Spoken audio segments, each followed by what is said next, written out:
Hi everyone, there's no one at home today, all the kids are out, so I thought I'd sit down and try and do a video. And it doesn't really get any less awkward talking to a camera, and I don't feel any more natural at it the more I do it. And no one's even around, no one can hear what I'm doing, but I keep looking out the window in case someone sees me. Anyway, I thought I'd try and do a bit of an adoption update. I don't really have anything to update on, but my parents are always saying they'd rather I always kept them in the loop, even if it's not with positive news. And I find that really hard to do because I don't want to constantly be saying, oh, I've got no news, and it's depressing, really. But yeah, I think I get quite a few people ask me what's happening, so I thought I would just make a video and share where we're at and what we are waiting for. So I think the last update I gave was on the 5th of December when we finally had our court date, our court hearing. And that was, I think, our third scheduled date, and we did actually get seen. We were there the whole day. We were the last people to be seen by the judge, but we were seen.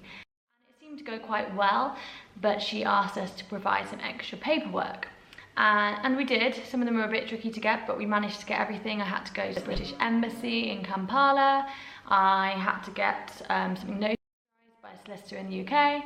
And I had to also get some paperwork off Adam's biological father, which is something I don't talk about much. And I thought I'd use this opportunity to talk a bit about why I don't really speak about his family. So Adam does have a living biological father, he does. And I feel like that part of his adoption story is it's his story to tell. The way I'm happy to explain it is that if I wasn't adopting Adam, definitely still wouldn't be under the care of his biological father. So that's all I really want to share. I don't want to speak badly of the man. It's up to Adam to make his mind up about him. You know, if he wants to get to know him when he's older, that's up to him. And if he wants to share that part of his life with the public, that's up to him as well. It's just not something I'm comfortable with doing. I am, however, more comfortable in sharing the story of his mother because I feel like she didn't have a choice. She couldn't raise him because she died. And I never met her, but I will always speak positively of her. I'm sure she would have loved Adam. And yeah, I am happy to share that side with the public. And I thought I would explain to you exactly what did happen to his mum. So I can't know absolutely for sure because everyone always tells me slightly different versions of stories. But the most detailed story I got was on the 10th of September 2014. She gave birth to Adam in hospital in Ginger. So it's a main hospital, quite a big, busy hospital. However, the doctors and all the medical staff were on strike. And when she experienced complications and excessive bleeding, there was no one there to see to her. And so she was told she might as well go home because no one's going to tend to her. So she went home, and then the next morning her condition had worsened. Adam at this point still wasn't named. I highly doubt she was breastfeeding. I'm not really sure, but he was only like a day old. And there are some, like just up the road, there's an NGO, a local NGO run by a ministry, I believe. And a minister and his wife lived there, and they saw the state she was in and said, you know, you need to get to a hospital, you are losing too much blood. So they rang around hospitals to see where they could take her for blood, and the only one that had her blood type or something was quite far away, and so they put her in the car. They were on the way there, and she died in the car on the way there. And this is just one of very, very many stories, I'm sure, that are very similar, though it just shows you the standards of healthcare in this country and yeah, the accessibility for people that don't have much money. It's really, really sad. But it's just the fact, it's what happened, and it's something that I will always be open to with Adam about. And you know, I'm sure his mum would have been fighting for her life and wish she could have stayed and brought him up herself. But yeah, Anyway, then after that, Adam went to stay with the minister and his wife at this NGO, who had a lot of children that they look after, but older children, so they weren't equipped to look after a baby, and they were feeding him cow's milk for the next 3 days. And that's when they called Whisper, which was the charity that I initially volunteered for. And then that's when I met him, when I was called out. Anyway, that's all. I just wanted to say a bit about his biological family and a bit about his background and his story. Yeah.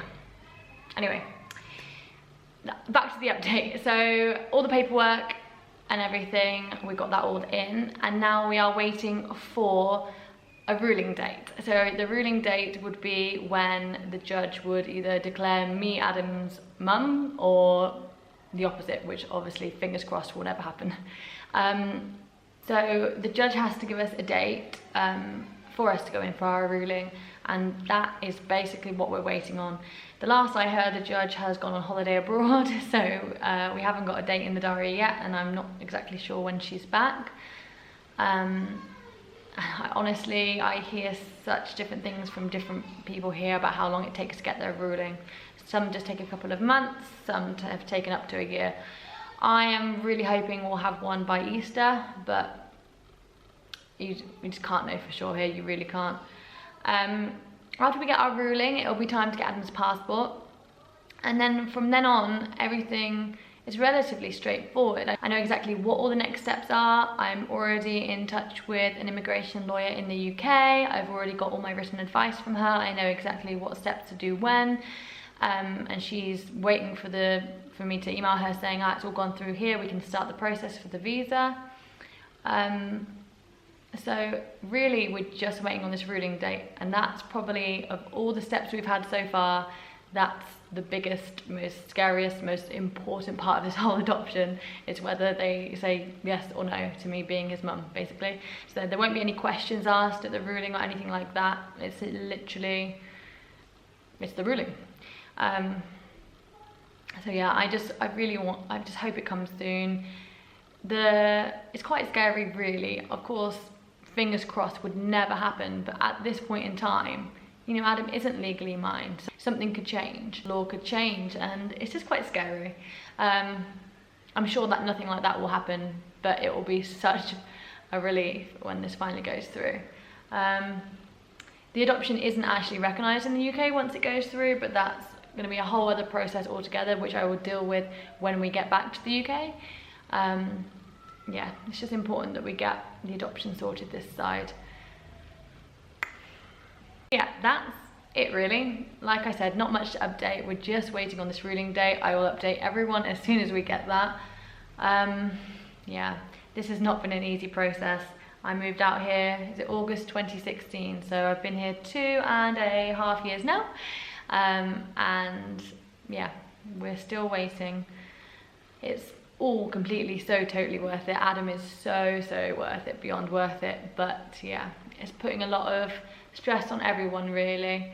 I never intended to be out here this long. I don't earn enough money to be living out here this long. I know my parents really want us home. Yeah, even though nothing's really moving, really, it feels like it is. It feels like we are getting closer. Yeah.